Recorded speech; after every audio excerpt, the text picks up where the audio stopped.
So the day after we'd spoken to the oncologist, the next question on my mind was how long could Dad remain at home for until we needed to admit him to the hospice for end-of-life care.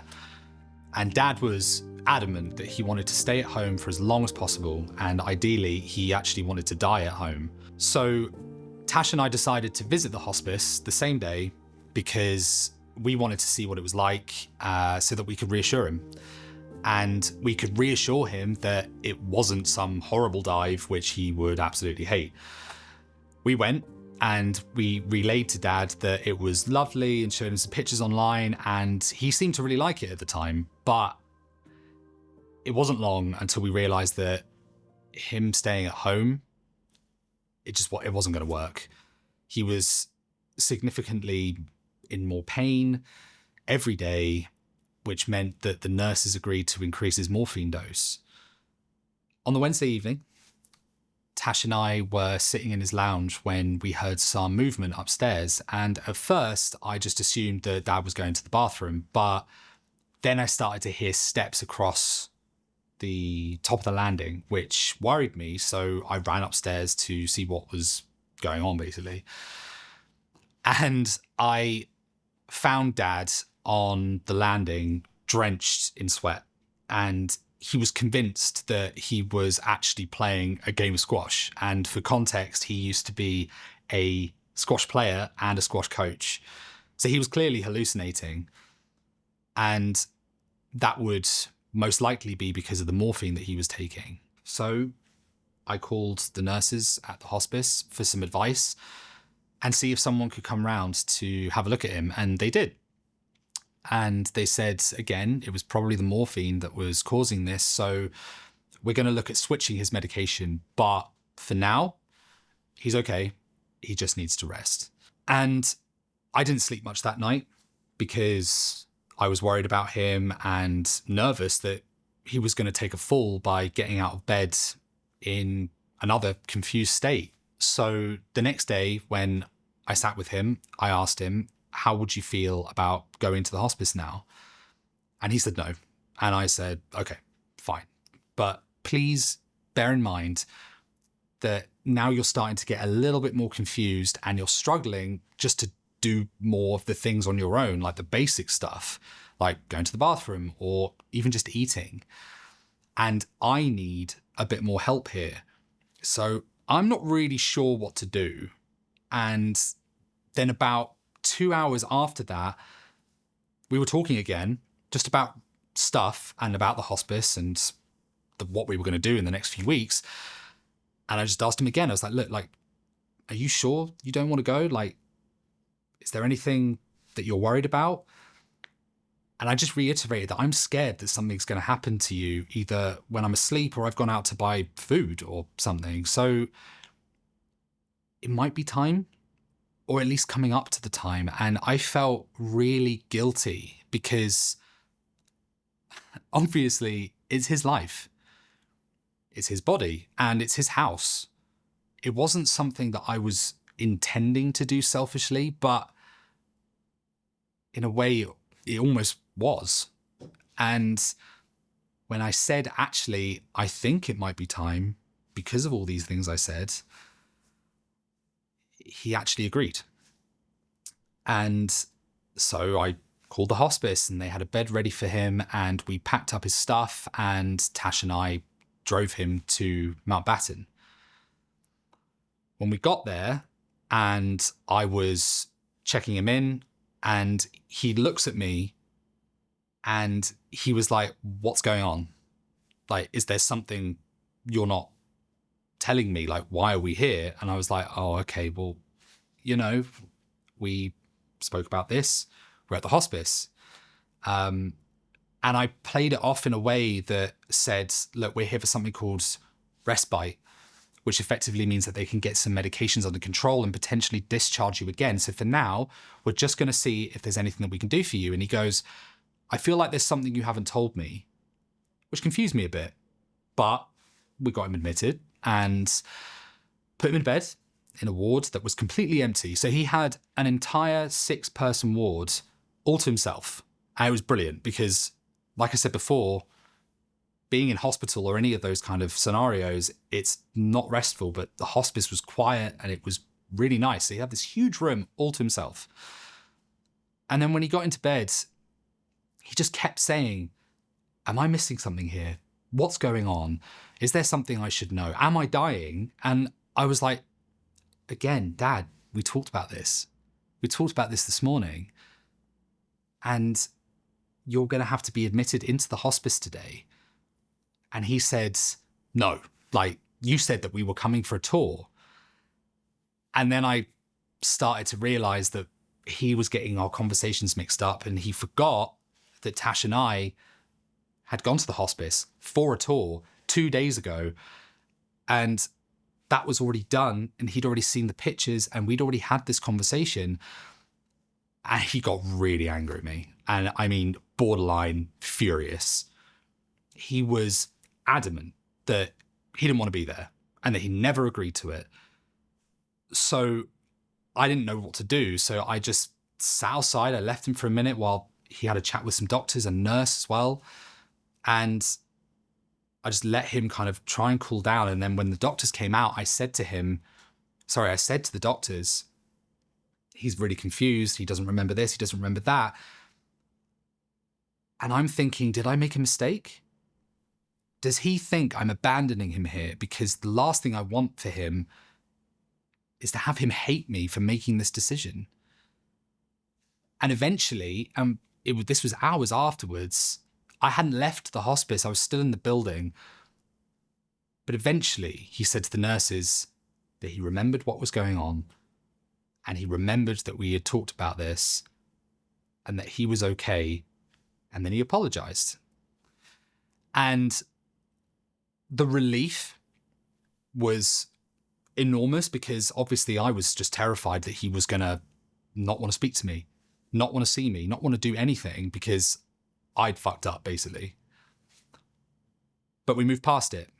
And they decided to keep him on morphine for a few days. And that was how the next couple of days progressed. And after 2 or 3 days, he really started to decline. And he was in a lot of pain and was really unhappy, didn't want to talk to anyone, didn't want to see anyone. And I was thinking, fuck, like, this is it. He's not got long. And that weekend was really, really tough, because I was convinced, like, if you could have seen him at that point, you would have thought the same, because there was nothing, he was miserable and he didn't want to do anything, didn't want to eat anything, didn't want to stay awake. But then on the Sunday, we had an amazing doctor. And don't get me wrong, all the staff, all the doctors at Mountbatten Hospice were great. They were so knowledgeable, so patient, and we could talk to them for as long as we needed, whenever we needed. It was fantastic. But this particular doctor, we saw her Sunday afternoon, and she said, right, what we're going to do is we're going to give you some steroids, and we're going to switch you from morphine to oxycodone. And we're going to use something called a syringe driver. So it's literally a syringe and filled with the medication, and it is slowly released through a tiny little thing under the skin in the arm over the course of 24 hours or however long they decide. And it would also help with his confusion.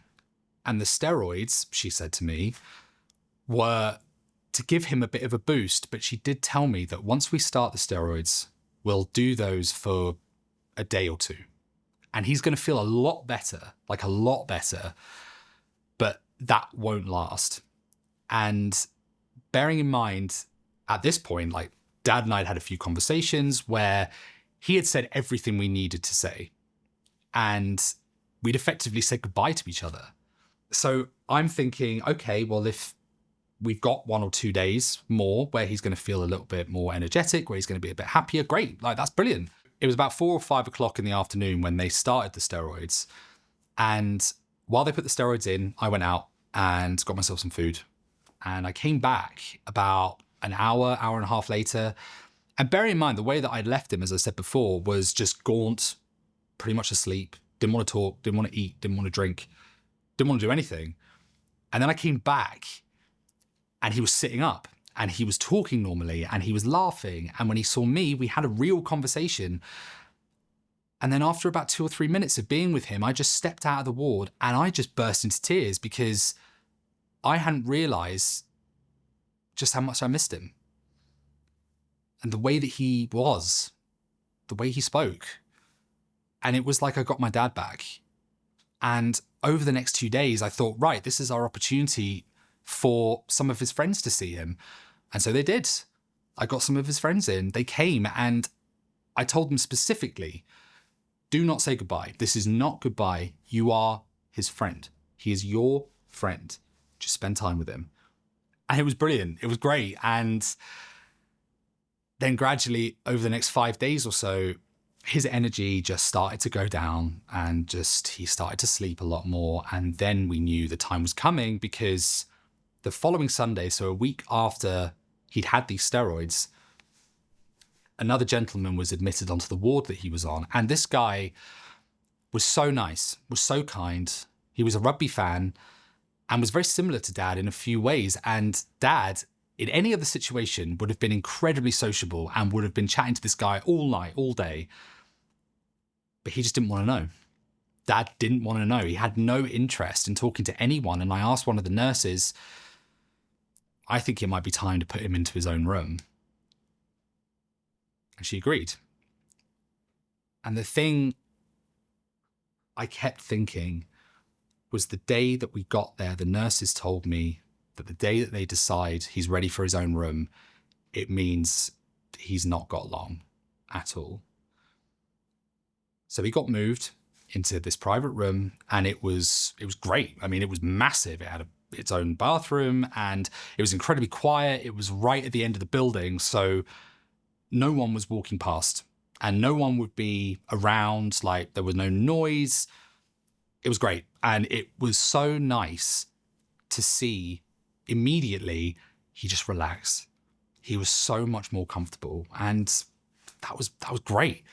It was the most relaxed I've seen him in days. And you could see even on that night that he could relax to the point where he and I could watch the highlights of the Six Nations final games, which was something really important to both of us because we pretty much did that every year. So being able to finish that together was a really nice moment. And I asked the nurses, is it okay to set up another bed at the foot of his bed so I'd be sleeping in this room? And that's the way it was for the next few days. The following day, he had one more friend come to visit him. And he came. They had a chat for about 15 minutes. And after that, Dad slept. And he slept most of the day. He woke up in the evening and me and Tash were in the room. And we had surprised him with a bottle of scotch. Which, for the record, I hate scotch. I can't stand it. But we all had a drink together before he fell asleep. And after that, he barely woke up again. By the Wednesday, he wasn't waking up at all. He also started to struggle with his breathing. And now there is something that is known as the death rattle. And I've heard of this before, but didn't really know what it meant. And effectively, all it means is it's a buildup of phlegm that sits on the top of your chest. And the person who is going through this just doesn't have the strength to clear their own throat. So it just sounds like gargling. And at first, I found it really distressing to hear because it literally sounds like they can't breathe. And all you want to do is get them to go and just clear their throat a bit. But the nurses said that it wasn't bothering him at all because he was on so much oxycodone and was just completely out of it. And that did make it easier for me because I was like, as long as he's not suffering, I'm not suffering. I was there with my sister, my auntie and uncle came in and out, but I stayed for every second that I could. And Tash was with me constantly. And the only time that she would leave would be to go to either back to the hotel that we were staying at across the road, or she'd go back to her parents, which were a few miles away. And then on Thursday, the 21st, I woke up at 5 o'clock in the morning and I couldn't get back to sleep. I was just I was just listening. And I was listening to him struggle to breathe. And I thought, I need a break. I need to get out of here for a bit because I just needed a little bit of just some fresh air, and I need to go and get some clothes. So Tash came to pick me up, and we actually went back home, up to Surrey. We got back home, picked up our bits, and I just had this feeling, and I was like, I need to go back, and I need to go now. So we left Kingston at about 1:00, and we drove to Tash's parents. First off, just to drop some things off. And I was like, again, we have to get back. We need to get back. And then we arrived back at the hospice. So it's about 3:30, 4:00 at this point. And like I said, I just had this feeling that something was going to happen today. I went and sat with Dad, and his breathing was getting worse. And he had 2 nurses in the room. I asked one of them if there was something that we could do about that. Something to do with, if there was something we could do to get this phlegm off his chest, because it was really intense. So one of them went off, and she went to get this vacuum, effectively, which they could use to kind of suck some of it out. And she was gone for a few minutes, and I was looking at Dad, and you could see the phlegm in his mouth. You could see the bubbles, and they were so high up. And I'm sitting there, and I'm thinking, where is she? Like, what's taking this nurse so long to come back with this vacuum? And she came back into the room, and I'm standing at the foot of Dad's bed at this point, just listening and watching this phlegm like pulsing in his mouth. Like, it was, it was gross, but the sound was just, really intense. And the other nurse props him up on his side. So she kind of tilts him over towards the side of the bed. And he suddenly just opens his eyes, and he stares straight ahead, like he's looking at this nurse. And he takes one really sharp breath, and he died. And that was it. And the nurse looks at the other nurse and just says, yeah, that's it. Like, that's it. It's happened. And I was like, you don't know what death is until you see it. And it's never what you think it's going to be. So I was just like, okay, that was it.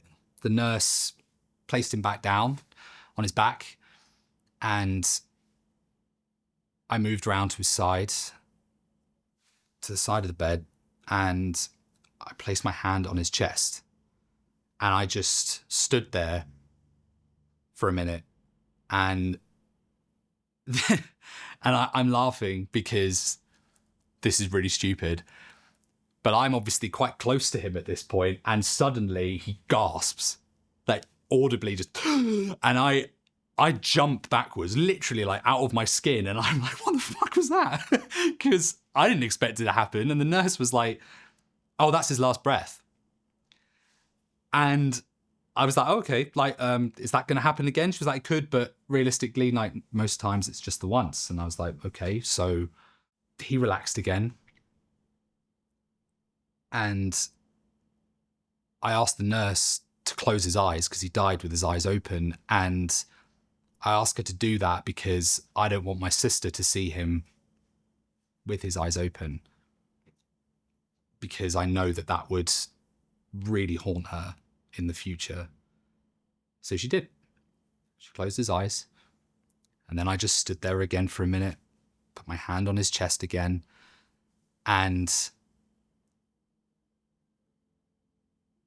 I looked at the nurse and I said, right, I'm going to go and tell the others. I'll go and tell the others who were in the next room. And I stepped out of the room, and I could hear the family.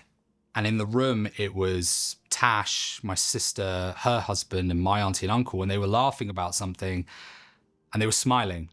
and they were happy. And I felt really guilty because I just stood there in the doorway and everybody turned, looked at me, and I looked straight at my sister and I just shook my head and said, he's dead. And I just collapsed on the floor.